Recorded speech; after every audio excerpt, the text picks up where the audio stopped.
días, buenas tardes, bienvenido, bienvenida, bienvenidite. Bienvenido, Barrilete, el show más grande del mundo, pichanguita, haciendo la Copa del Mundo, Brasil 950. Bienvenido, Barrilete, buenas noches. Buenas noches. Oye,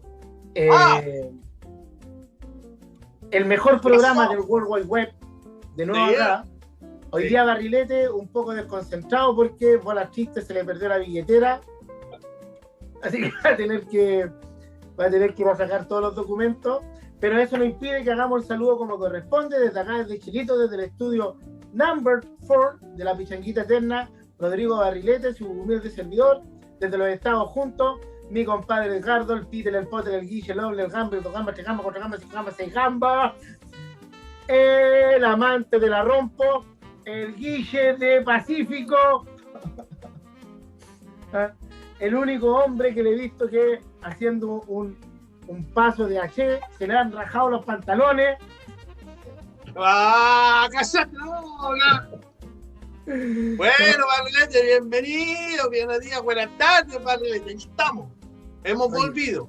Hemos vuelto, a pesar de que YouTube nos censuró. ¡Oh, Barrilete!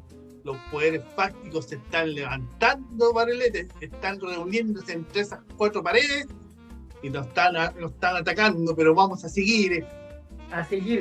Con el Ili Benji.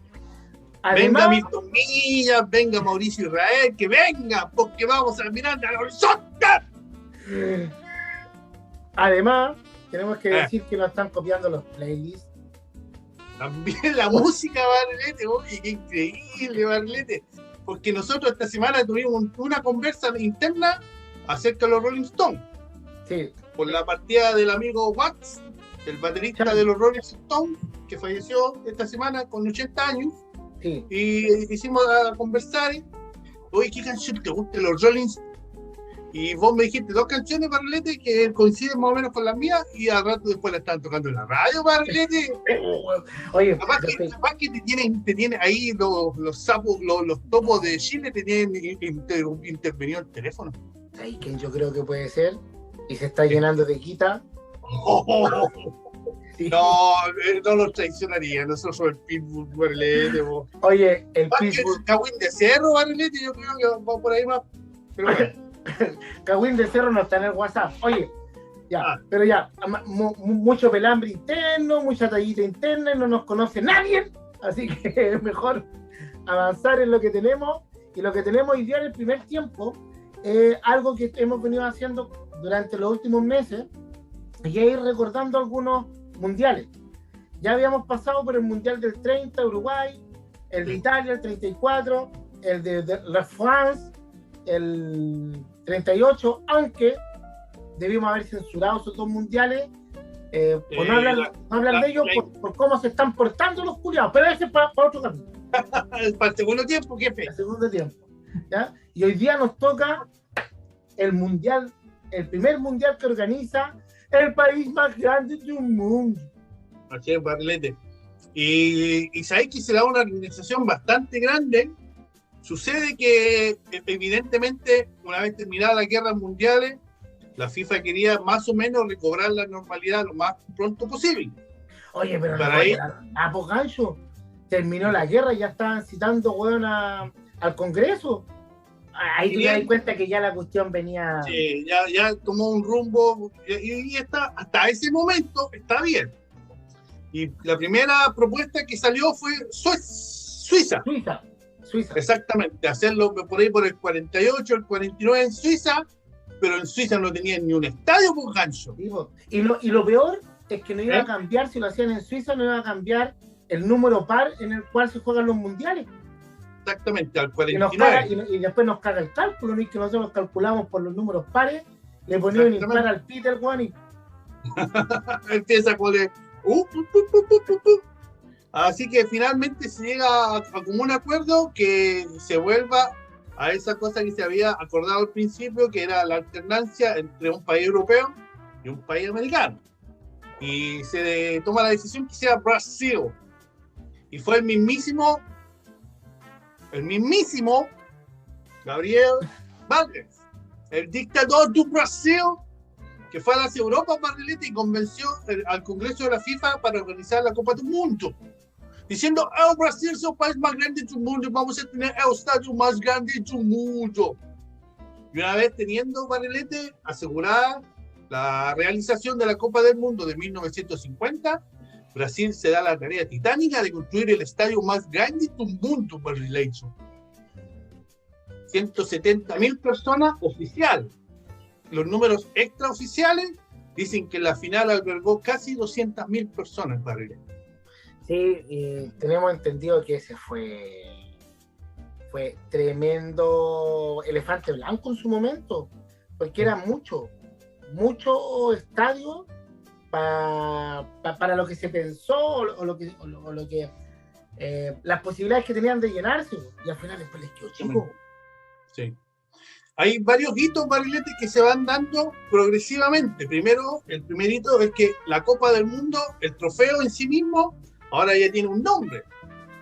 Producto de los 25 años de don Julio Rimet, no don Julio Rondona, don Julio Rimet.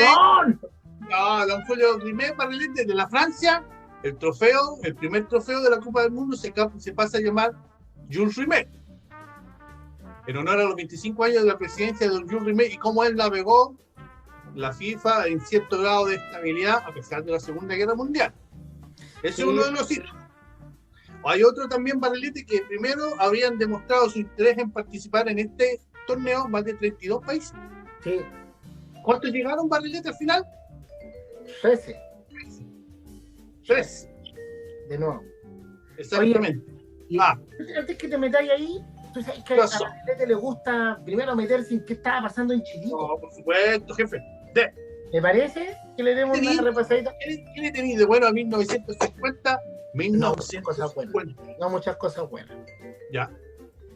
1950, en febrero, concluye la gran huelga general. Que fue una huelga de movimientos obreros y de trabajadores impulsada, o sea, no impulsada, pero acompañada muy de cerca por el Partido Comunista. Y en febrero de ese año termina bajo el gobierno de Gabriel González Videla, si mal no recuerdo. ¿Cachai? Que fue el último gobierno radical que tuvo nuestro país hasta que llegó las elecciones de 1952, en donde asume Arturo Alessandri Rodríguez, ¿ya? Y si es que mal no recuerdo, porque no manejo mucho esas fechas, yo ahí me pierdo un poco con los gobiernos radicales, pero creo que por ahí va, ¿ya? Ese mismo año, mediante un decreto de ley que creo que es 1900 y tanto, ¿sabéis qué se crea, compadre? No. La INAP. Ya. Que nosotros todavía tenemos un bastión importante acá en la región, puesta en Concón. Es importante destacar esto porque los gobiernos radicales lo que hicieron por una parte es fomentar la industria nacional, la industria manufacturera nacional, y para eso creó mucha empresa nacional dedicada a eso. Y una de esas es la NAP, ¿ya? Yeah. Fíjate que es tan importante este impulso, que hay un espacio de tiempo en nuestro país que no se ha vuelto a repetir, que la producción era de los chilenos para los chilenos. Y es tan así que en el ámbito artístico se ve reflejada en la nueva ola. Tenías razón. Siempre. Sí. Siempre. ¿Ya? Y bueno, la ENAP representa lo que fue ese impulso a la industria nacional. ¿Ya? Ese mismo año, compadre, el grupo Copesa, ¿cachai? La tercera de la hora. La tercera de la hora. La tercera de la hora. Y lamentablemente se instala la tercera, no por el diario digo lamentablemente, sino que porque aquí se empieza a observar que junto con la industrialización también comenzó el monopolio de grupos privados en torno a los medios de comunicación. Los medios de comunicación en algún momento les disputaron y les ganaron la hegemonía a la iglesia de poder hacer circular signos y símbolos al interior de la sociedad.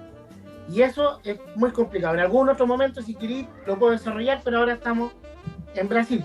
Pero de ahí la relevancia de hablar de que la tercera se fundó. Era la tercera de la hora y después pasó a ser la tercera. Y el grupo Copesa, además de la tercera, tiene otros diarios más y tiene otras radios más y incluso la televisión. ¿Ya? Si queréis, después en algún momento cuando nos toque hablar de la industrialización del fútbol, podemos hablar cómo se vincula con los medios y ahí podemos parramar. Ese mismo año aparece el primer campeón de provincia. Espérate, y aquí un punto y aparte. Sí. El primer campeón de provincia reconocido. Exactamente.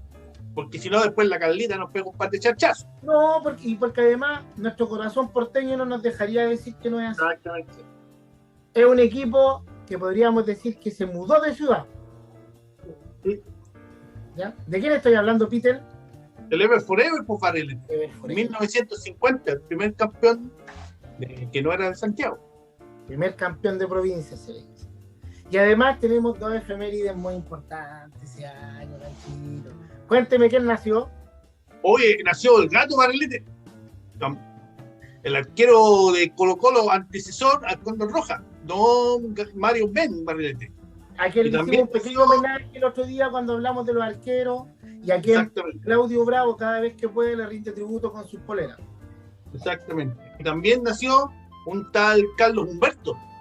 El rey del metro cuadrado. El gerente Barrilete. El se pasó. También nació Carlos Caselli el 5 de julio y don Mario Ben el 14 de julio. Qué extraordinario, Carlitos Caselli. ¿Ah? Qué pena que nosotros llegamos a verlo jugar cuando ya estaba en su última. Pero me lo imagino habiendo jugado, me lo imagino en los años 70, principios de los 80, debe haber sido un espectáculo, ¿no, Peter? Sí. No, era de esos tipos que muy en la dimensión más o menos como lo habrá sido quizás para Argentina en su momento Maradona, ese tipo que levantaba el nivel general de todo el equipo producto de su performance. Era un hombre grande. Y aparte que entendía también cómo era el show del fútbol, lo entendió antes que muchos otros. Cuenta Guarelo, a quien yo no tengo por qué dudarle lo que él dice, porque tiene una memoria mejor que la mía, ¿ya? Que él había, Carlitos Caselli había un partido, de repente viene un cambio de frente, él la para, la pone, sí. Y se da vuelta y le tira un beso a la cámara. Sí. Un showman casi. Sí, extraordinario. Volvamos, eso estaba pasando en Chile, pero además hay otra cosa más, que el antecedente que yo te di anteriormente, en la primera efeméride, que tiene que ver con la huelga general, es el antecedente, valga la redundancia, de la ley maldita, aquella ley que proscribe al Partido Comunista como partido y en donde legalmente se exilia al partido como una posibilidad política. Y esta ley dura hasta el año 1958, ¿ya? Es decir, mediante la ley, mediante la norma, se prohíbe la posibilidad de vincularse a un partido político. Yeah. ¿Ya? Eso tengo yo. ¿Ya? Yo tengo los datos, Barrilete, que ya nos empiezan a poner en contexto de este mundial. Había un interés muy grande de participar en el mundial, pero por alguna razón países europeos e incluso la mismísima India se fueron restando, aduciendo razones financieras, sí, de que el viaje le era muy costoso. Me recuerdo, si no me equivoco, la organización tenía planificado 4 grupos de A4. Sí. Pero desgraciadamente al final se dio, si no me equivoco, 2 grupos de A4 y producto de las deserciones, un grupo de A3 y un grupo de A2. Y otro de A2. Pero ¿sabéis qué? Ahí, para mí algo bien interesante de eso es que dada esta situación en donde los equipos se fueron bajando, es que es la primera vez que hay una relativa paridad entre los equipos americanos y los equipos europeos. Sí. Porque en las anteriores citas, en la de 1930, eran principalmente equipos americanos. Y en los mundiales jugados en Europa predominaban los equipos europeos. Sí. Y ahí, ¿cachai? Existe una hegemonía. Entonces, este mundial podríamos decir que fue más peleado en ese sentido. Este mundial tiene... ¿Con qué queréis? ¿Queréis hablar de los equipos? No, hay otras particularidades antes de meternos a los grupos. Primero, Rusia decide no participar. Porque hasta ese momento, a la Unión Soviética, como país o como conglomerado de mini países, no le resultaba jugar a la pelota, aquí esa weá, filo normal, loco. No, ideológicamente todavía no desarrollaban el concepto de deporte como una cuestión. Por ejemplo, lo que hizo Mussolini, en Rusia todavía no les caía la ¿cachai? Por lo tanto, no participaron. Asimismo, Argentina, como tú dijiste muy bien, Barletta dijo: yo no participo, si esta Copa del Mundo me tocaba a mí participar, las organizares, y yo tampoco voy. Argentina se restó. Y yo creo que ahí de repente puede venir la pica entre los brazucas y los argentinos. Puede ser, porque no había ninguna razón de peso para no ir al Mundial, todo lo contrario. Si realmente te crees... yo me bajo. O sea, ¿no te acordáis? Como yo me baxo. También se da, Barletta, que por primera vez un representante del United Kingdom participa de un mundial. Eso te quería decir. La Inglaterra United Championship y forman parte de la Federación Internacional de Fútbol Association. Sí, Inglaterra venía más agrandado que vos entrando a la locomotora. Como que somos los más pulentos, inventamos esta cuestión, la vamos a super romper. Después vamos a ir viendo cómo les fue a cada uno de los equipos, pero venía con esa idea de campeonar de plano. En Inglaterra venía con toda esa actitud, y Brasil, que era el otro gran favorito, también venía con toda esa actitud. Recordemos que había quedado por poco afuera de la final en 1938 con el gran Leónidas, pero acá lo organizó para ganarlo, gancho. Completamente. Y se dio, Barletta, que en los últimos 2 partidos antes de la final, Brasil sacó chapa de campeón. Vamos a llegar ahí. Sí. Hay otro hito, Barletta. Dale.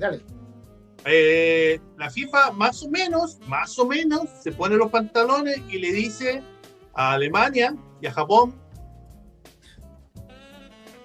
por andar organizando guerras y estupideces, ustedes no están invitados. Pero al mismo tiempo, con Italia dice que sí, siendo que también Italia formó parte del eje del mal, producto de que era campeón del mundo, reinante. Sí, exactamente. Aparte que recordemos que hasta ese entonces Alemania tampoco tenía el peso que tiene ahora en términos futbolísticos. O sea, no había hecho nada. Con Adolf había dado puro jugo a Alemania. Sí.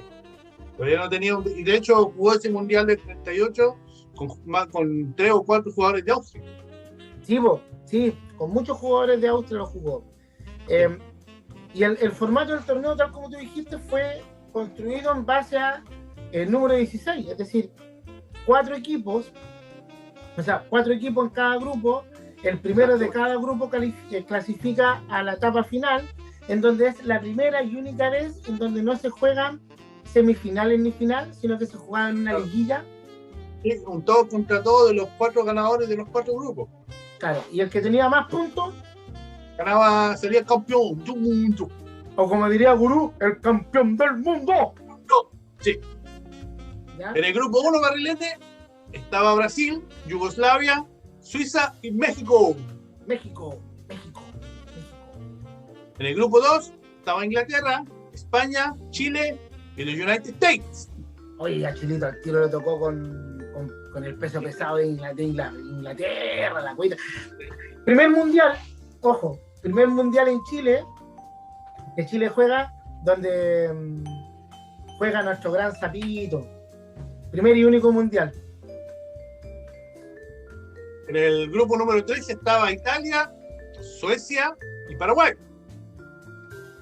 Y en el grupo número 4 estaba Uruguay y Bolivia. Sí. Se produjo las decisiones que recién dijimos y a última hora se intentó invitar a Francia y a Portugal. Cuestión que los brasileños estaban muy encantados y vinieron los portugueses, pero aducieron razones económicas. Es mucho cariño, era brasileño, no tenemos billullino. Así que desgraciadamente se jugó así por Barlete. Sí. El grupo 1 habían 4 equipos, grupo 2, 4 naciones, grupo 3, 3 y grupo 4, 2. En este mundial tuvimos un baloncino también, el duplo. Ah, ya, sí. ¿Lo tenéis por ahí? Sí. El duplo. Que era, sí.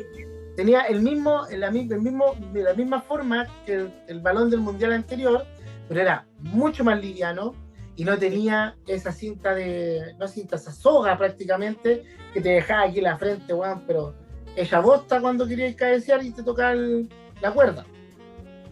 De ahí que me parece, Barlete, no estoy seguro, pero me parece que ya en este mundial se empieza a entregar el premio al jugador, al Golden Boot, al Silver Boot y al Golden Silver Bronze. Me parece. No sé, yo ahí eso no lo recuerdo. Sí. ¿Ya? Acá a Chilito no le fue tan bien, con las bestias que le tocó. ¿Primer partido cómo le fue? Creo que pierde con Inglaterra. Pierde con Inglaterra. ¿Cuánto? ¿Cuánto crees tú? ¿No? No, sí, parece que perdió 3-1, 2-1, algo así. 2-0.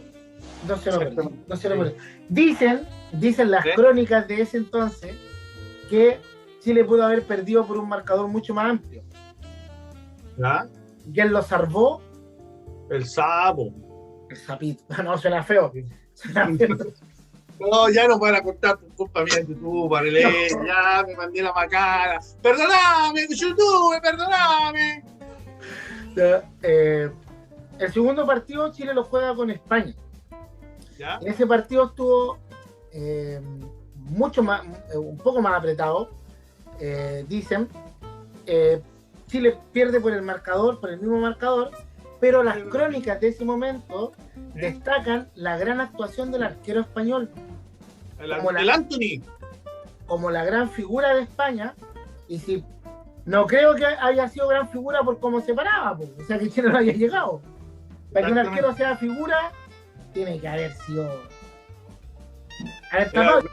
Chile tuvo dominio, tuvo llegada, pero no pudo concretar. La historia de... el nombre era Anthony Ramález, algo así, y le apodaron el gato del Maracaná, producto de ese partido. No, me parece. La sacó de todos lados. Y el tercer partido, Chilito ya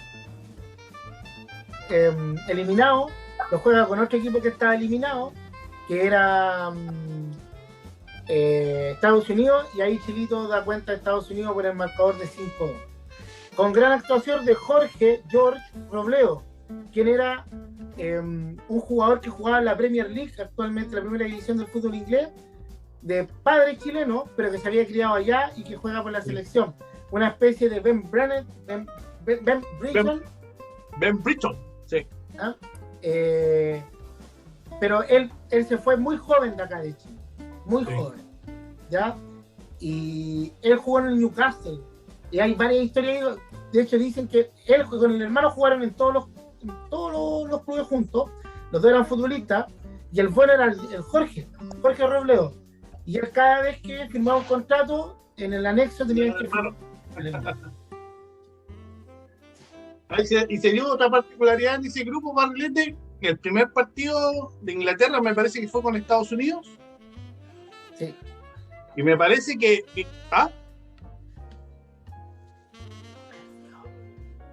Lo perdió 1-0 con Gringolandia, pero las crónicas de Inglaterra, como estaban tan confiadas, pensaron que el teletipo, la señora que hizo el teletipo escribió mal y que Inglaterra había ganado 10-0.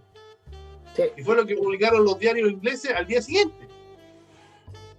Sí, perdió 1-0 y Estados Unidos tenía un puro jugador profesional. Sí. Después le gana a Chile y después empata con España y ahí queda afuera. Ni siquiera los agrandados de los ingleses ni siquiera pudieron pasar a la ronda final y se fueron con el rabo entre las piernas. Después de que no quisieron jugar, después de que ellos eran muy, muy buenos para jugar una copita del mundo nomás. Sí. Ahí yo. Sí. El paso de Brasil, Barrilete, fue un paso avasallador, ¿viste?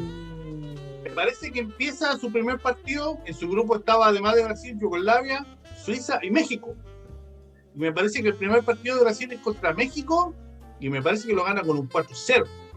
Tranquilén. Mirando para el lado. Sí. Ya en el segundo tiempo, Brasil le toca enfrentarse contra Suiza. Aparentemente tenían quizás una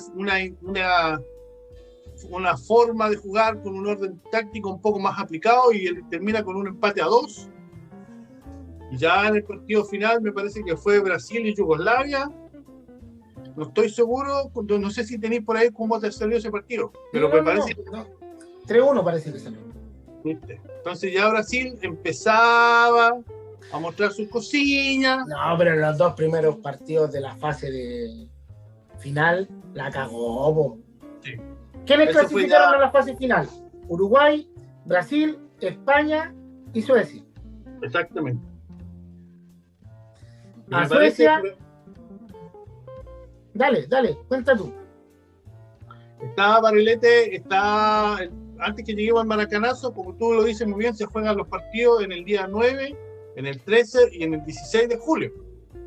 Y primero está Brasil, que le gana a Suecia 7-1, el día 9, y después a España el 13, 6-1 Barrilete. Y ya en ese momento se instaló, desgraciadamente, Brasil es campeón. Se instaló a todo nivel. Y fue escandaloso, a tal punto que, no sé si tú supiste, el alcalde de Río de Janeiro, antes de comenzar el partido, cuando los equipos estaban practicando y ya habían entrado a la cancha, el alcalde agarra el micrófono, el alcalde de Río de Janeiro, y dice: he construido este estadio y estoy muy feliz y quiero felicitar a los brasileños porque ya somos campeones del mundo. Sí, de hecho, Peter, se comentó que el técnico estaba muy molesto con toda la situación que se había vivido alrededor, porque ellos, como se sentían campeones en los días anteriores, fueron muy invadidos por la prensa, pero también por los representantes, las compañías, los sponsors, y eso dicen que no los dejó concentrarse plenamente en el partido. Brasil llega a esa final, como no era final, ahí hay un error que a veces se comete, se habla de la final del Maracaná, no fue final, fue el tercer partido de ambos equipos. Lo que pasa es que ambos equipos llegaron con posibilidades de ser campeones. Exactamente. A Brasil le bastaba un empate para ser campeón y Uruguay ganó el primer partido, empató el segundo y tenía que ganar sí o sí el tercero para poder ser campeón. Exactamente. Me parece que empata 2-2 contra España y le gana 3-2 a Suecia. Sí. Y luego llega a instalarse, eso fue, y ya se instala en la final, esto, y bueno, también se da toda una cuestión mediática que no sé hasta qué punto habrá incidido, pero los medios ya daban a Brasil por campeón, ya empezaban las felicitaciones, el mismo día del partido, sí. Antes del partido, los diarios, era una cuestión extraordinaria, era terrible. Se volvieron locos, sí. Se volvieron locos. Es como, yo me acuerdo que hubo un partido que jugó el Nicolás Mazú con los rusos, y el ruso tenía una cara de pichón, y todos pensamos que iba a ganar, pues cuando de hecho ya estábamos pidiendo las guarniciones ya casi, y el ruso le dio cátedra al Mazú, pues, y esto aquí pasó algo muy parecido, ¿ya? El primer Maracanazo. En el juego, Uruguay no era el Uruguay del 30, ese Uruguay que jugaba muy bien, con mucho ataque, con mucho vértigo. No, este era un Uruguay más cerca de lo que es ahora el equipo uruguayo. Un equipo muy fuerte, disciplinado tácticamente, pero con mucho corazón. Y los brazucas, al sentirse ya campeones, y el toma chocolate, paga lo que debe, hicieron el primer gol y estaban más preocupados de hacer el tercer gol que de hacer el segundo. Sí. Y una vez que se produce el empate de Uruguay, Barrilete, de acuerdo a los relatos de la gente que vivió ese evento, todo se cayó, Barrilete, y empezó lo peor que te puede pasar cuando eres local, que el estadio se calla y se produce ese murmullo de uy, ¿qué va a pasar? ¿Y qué va a pasar, Barrilete? Y desgraciadamente, para las aspiraciones del Brasil, en el minuto 79, Barrilete, Alcide Guilla se va por la derecha y como que hace no es un gesto, pero mucha gente pensó que iba a ser el centro. Y por esa razón, el arquero, el Brazuca Moacir Barbosa, parece que da un par de pasos a su derecha, descuidando el primer palo.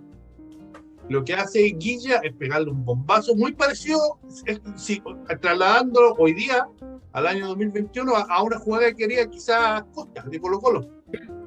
El desborde, rapidito, y como que no te muestra el ángulo de disparo, si va a ser un centro, si le va a pegar.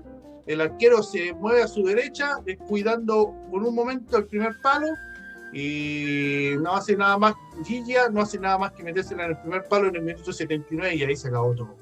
No, y ahí y se enredaron, se complicaron los brazucas, pero lo que es peor es que se desesperaron. Y en esa desesperación, Uruguay supo manejar muy bien el partido. Pero no todo fue mal. Mira, ahí hay un comentarista brasileño que... A ver, lo primero es hablar de una de las cosas más importantes desde el punto de vista anecdotario. No futbolístico, pero anecdotario. Brasil nunca más volvió a ocupar la cancha. Exactamente. Nunca más. Y Brasil nunca más permitió en un camarín de la selección a Moacir Barbosa, el hombre maldito. El arquero. Exactamente. Sí. De hecho él tiene una frase que es muy cierta. Él dijo, la pena máxima para un delito en Brasil es 30 años. Yo llevo pagando toda la vida. Sí. ¿Y te acuerdas? No sé si te acordáis, Barrilete, para el Mundial del 94 estaba Zagallo en Brasil, el DT. Sí. Y alguien, uno de los jugadores, lo había invitado al arquero Barbosa para ir a saludar a los arqueros, y Zagallo se paró en la puerta, se puso bravo y dijo, no, él no entra, él es quieta. Y esa cuestión lo persiguió toda la vida, Barrilete. De hecho, cuento una anécdota que años después, cuando se produce una remodelación del Maracaná, a él le llega la información, como él era cercano a la gente que hacía el mantenimiento del estadio, que iban a botar el arco, palo. Y él los pide, se los lleva al campo, se trae una bruja y quema los palos. Él literalmente hace una fogata con los palos, intentando terminar con el maleficio. Barrilete, eso fue terrible para él. Él no, sí. Oye, cuentan las crónicas también de ese momento que hubieron muchos suicidios. Sí. Cientos de personas. Sí. Fue tanto que un niño de 9 años, puede ser 9 años, al ver al papá tan para la cagada, le dice, papá, no te preocupes, yo voy a ganar la Copa del Mundo para ti. Y 9 años después, 8 años después, la gana para él. Pero eso es otra historia. Se llamaba, no voy a decir nada cómo se llamaba, porque después me retáis por los spoilers. Pero eso es otra historia. Nos queda otro mundial más para llegar a esa historia. Pero no. Aquí ya empieza otro vuelo, Barrilete. Aquí ya futbolísticamente empieza otro vuelo. Tú ya ves jugadores, tú ya empiezas a reconocer. Primero porque se da una secuencia más o menos regular. Desgraciadamente la guerra, las dos guerras interrumpieron una secuencia más o menos regular de desarrollo del fútbol, pero aquí ya tenemos cada 4 años los mundiales. Y hay otro evento que se llama Barrilete, que estuvo un abogado de más o menos 30 y tantos años de Sao Paulo, fue invitado por su familia al Maracaná. Ya. Sí. Un abogado que después se juntaría con Don Julio y controlaría los destinos, Barrilete. A lo mejor la billetera no se me perdió. Ese mismo te da. Viste, si es culpa mía, Barrilete. Yo, weón, ¿para qué lo tengo en mis notas? Don Joao Avalancha, Barrilete. estuvo en el Maracaná y presenció lo que fue el Maracanazo. Oye, que le gustaba la guita a ese tipo. Sí, él trabajaba en Sao Paulo, Barrilete, era parte de un bufete de abogados y empezó sus cuestiones propias de sí mismo para llegar a la FIFA. Y a los años, esto fue en 1950, por ahí, por los años 60 y tanto, él ya era ejecutivo y ya a fines de principios del año 90, él fue presidente de FIFA y tenía como vicepresidente a don Julio. Perdón, ¿a quién? A don Julio Barrilete. Oye, qué dupla. Uy, Barrilete. Oh, qué dupla. No, weón, mal esos dos. Oye, lo que te iba a comentar, Peter, es que ahora que tú te pusiste a hablar del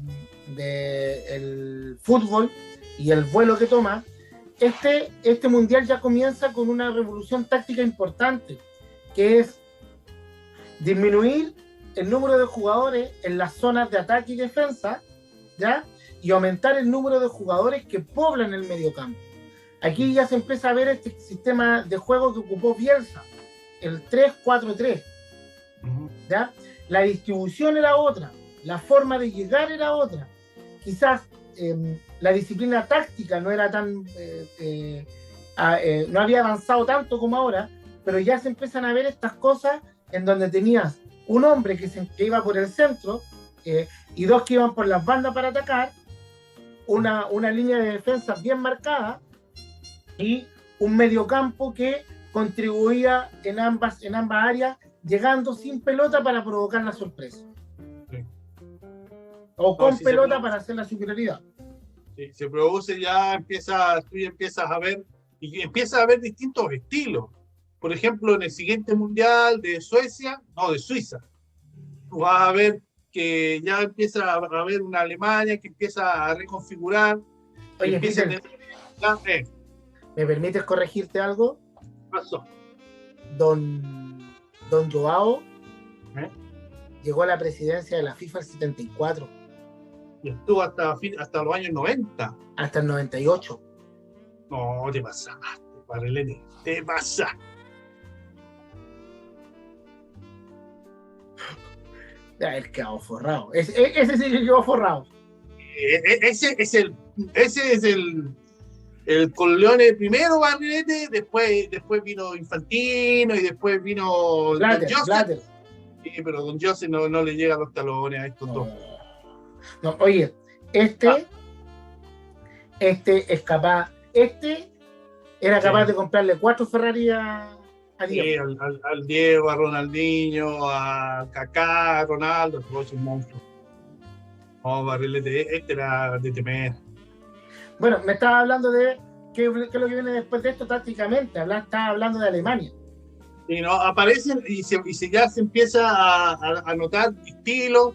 Como tú dijiste muy bien, Uruguay encuentra una identidad más o menos diferente a la que había comenzado en los años 20, los años 30. Brasil ya, si bien tenía un equipazo aquí, empieza a aparecer una nueva serie de muchachos que harían de la suya del 58 en adelante, Barrilete. También Argentina, poquito a poco, Alemania, ¿cachai? Entonces ya se empieza a definir el mapa de estilo futbolístico en el mundo.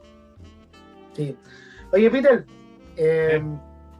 paremos acá con el Mundial. No, está bueno. ¿Ya? Paremos acá, porque para el segundo tiempo...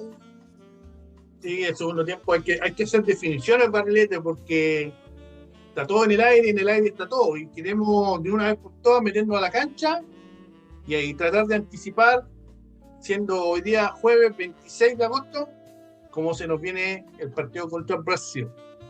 Sí, sí es que se juega. No te pongas pesado. Se me hincha la vena.